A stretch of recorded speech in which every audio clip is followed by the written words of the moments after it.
When a patient comes to your clinic with pain in his tooth, what is your immediate thought? A root canal treatment? Or do you think for a second that it might be dentine hypersensitivity, non-odontogenic pain, reversible pulpitis, in which your patient does not require a root canal treatment? Most dental students come to me and complain that diagnosing tooth pain for them is very challenging. And you very well know that inappropriate diagnosis instigates inappropriate treatment. I myself have seen dentists performing root canals where it is not needed. To simplify things for you, I will be starting with a very basic topic with you all, pulpitis. So what do you think is pulpitis? So let's go by the name pulpitis. Itis means inflammation. So pulpitis means inflammation of the dental pulp accompanied by sudden onset of pain. Now pulpitis can be either reversible or it can be irreversible. Again, going by the name, reversible pulpitis means that the pulp has the capacity to return back to its normal or healthy form after the stimulus is removed. And in this case, your patient does not require a root canal treatment.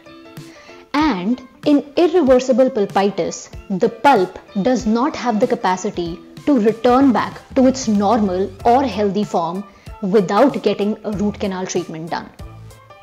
About irreversible pulpitis, I will be talking in my next video. For this video, next 3 minutes, I'm just going to talk about reversible pulpitis. Quick question before we move forward. Have you ever wondered that why is it sometimes pulp has the capacity to move back to its normal healthy state and sometimes it does not? That's because in reversible pulpitis, the inflammation is a mild inflammation, limited to the areas of the dentinal tubules.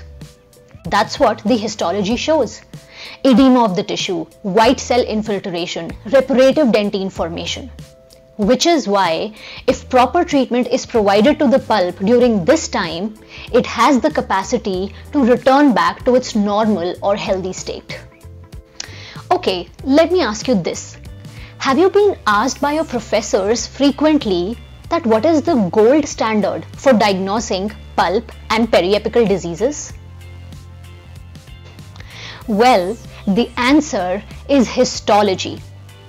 But can we dentists perform histology in our clinics?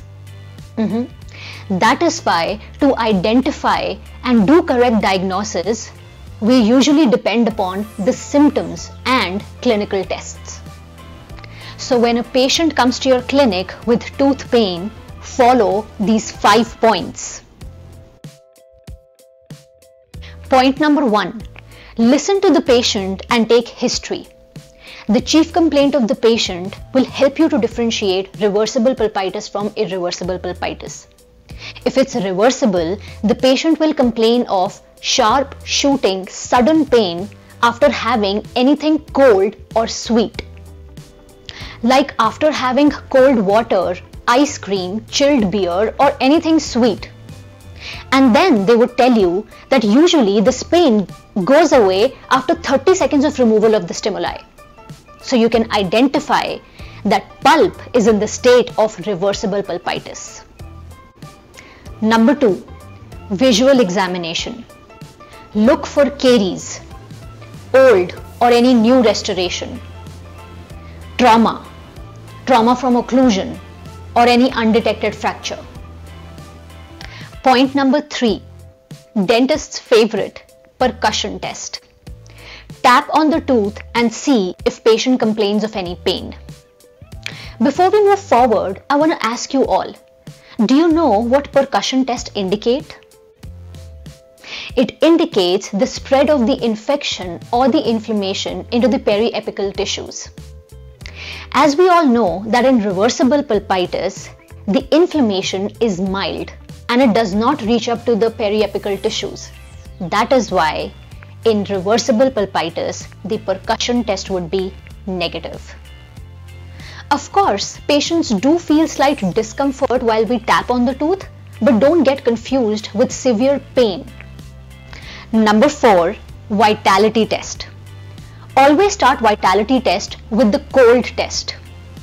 Perform the cold test on the patient and the patient will tell you that as soon as you remove the cold stimulus, the pain goes away within 30 seconds. This way, you can confirm that the pulp is in its reversible state. Point number 5, and the most important, take a radiograph. And what will you see in the radiograph? Normal periodontal ligament and normal lamina dura. Remember, in reversible pulpitis, the infection or the inflammation is mild and it does not reach up to the periapical tissues. So here is the case of tooth number 29 according to universal numbering system. That's what we use here in America. Or you can say tooth number 45 according to FDI numbering system. So this patient had composite restoration. He complains of pain while drinking cold water which goes away within few seconds. No lingering pain. Percussion and palpation test negative. Vitality test, that is cold test, was positive, which goes away within a few seconds. And finally, the radiographic examination. Can you see in the radiograph that there is normal periodontal ligament and normal lamina dura? So these 5 points of diagnosis confirmed that it was reversible pulpitis. The slide for these 5 points I have attached at the end of the lecture. You can go and check that out. Before I finish off with this lecture, just a last question for all of you. What do you think causes pulpitis? You can pause the video and think for a second. Well, it's caries, fracture, deep restoration, like in this case, a composite restoration. That tooth preparation that you do in which there is extra cutting involved, polishing of the restoration, all of these causes inflammation of the pulp. I hope you like this video. I'll see you next time in another lecture with irreversible pulpitis.